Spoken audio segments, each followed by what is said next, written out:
Hello, my name is Kate Simonen, and I direct the Carbon Leadership Forum at the University of Washington, and I'm leading the data methodology being used to assess EPD results that are integrated into the EC3 tool. The Carbon Leadership Forum unites architects, engineers, contractors, material suppliers, building owners, policymakers, and other industry leaders around a shared goal of eliminating embodied carbon in building materials and construction. And at the Carbon Leadership Forum, we pioneer research, develop resources, and foster cross-sectional collaboration, and incubate new approaches to accelerate the transformation of the building sector.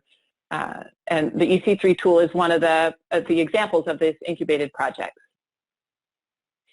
So we know how to eliminate carbon emissions from operating buildings. We increase energy efficiency, decarbonize the energy source. Really, the new frontier in building sector decarbonization is embodied carbon, the emissions from manufacturing, transporting, and installing building materials. And these upfront emissions take place before the building is open and are sunk impacts. They can't be drawn down through future efforts. And so science-based targets tell us that urgent action is required and that at least 50% reduction in emissions is needed by 2030 and getting down to zero by 2050.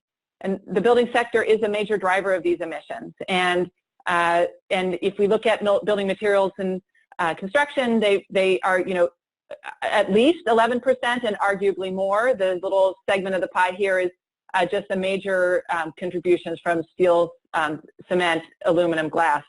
But if we add all the other parts of buildings, including furniture and such, we're expecting that the building sector is even larger. And decarbonizing industrial sector, a prime source of embodied carbon emissions, is particularly challenging. So our theory of change is that if the building sector values low carbon products, we can be a market pull to inspire innovation and enable investments in low carbon manufacturing processes. Now, it's a combination of urgency and the significance that has been guiding our efforts with the Embodied Carbon and Construction Calculator. We want to move forward, test ideas, open up for discussion, and don't wait for perfection to act. So I want to set that as the framework of what we're doing here. We're launching the beta tool of the EC3 tool explicitly in that format as a public beta of both the data and the methods, and we're opening it up for others to test and engage with us to help us improve.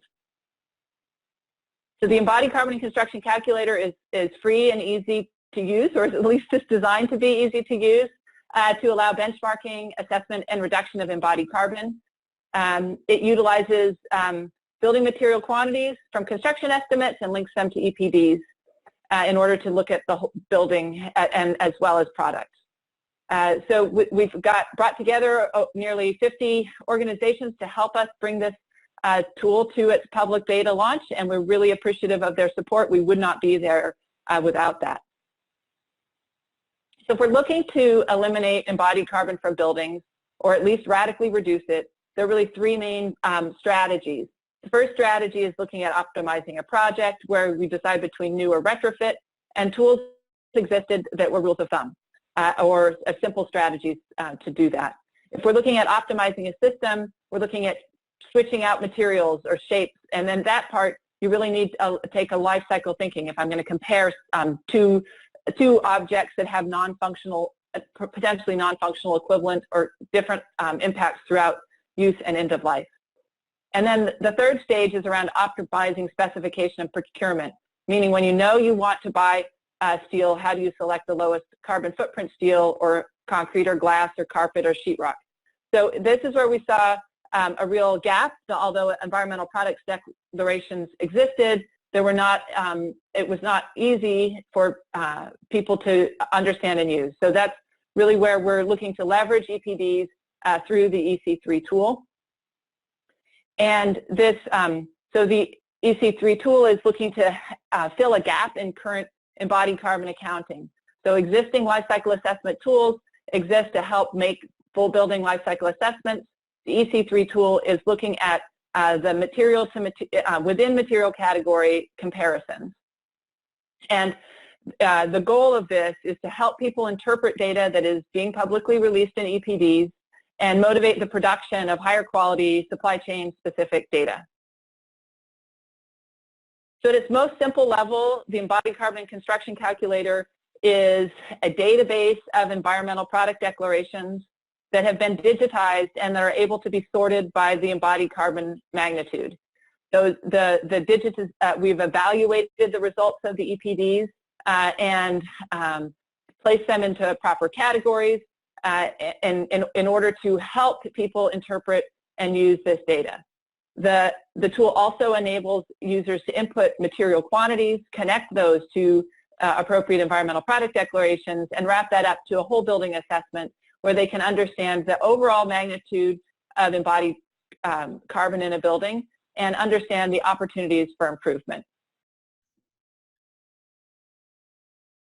As noted, there's significant urgency of action, and this has really been the guiding principle in the development of the EC3 tool and our public beta release. We're releasing this tool in order to let people see what the data is available, help us understand the methods for assessing and setting targets for reduction, and work with us to make sure that this is something that is easy to use and applicable across the building sector.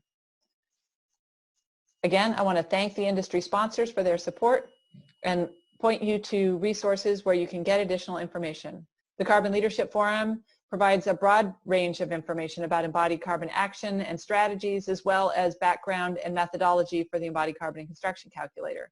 The buildingtransparency.org website hosts the tool and provides access to user forums and additional resources to help you understand how to implement it for greatest impact. Again, I want to highlight that this is a beta release. We would like your help, and we're hoping that we can grow the embodied carbon community and work together for greater collective impact. Thank you so much and have a great day.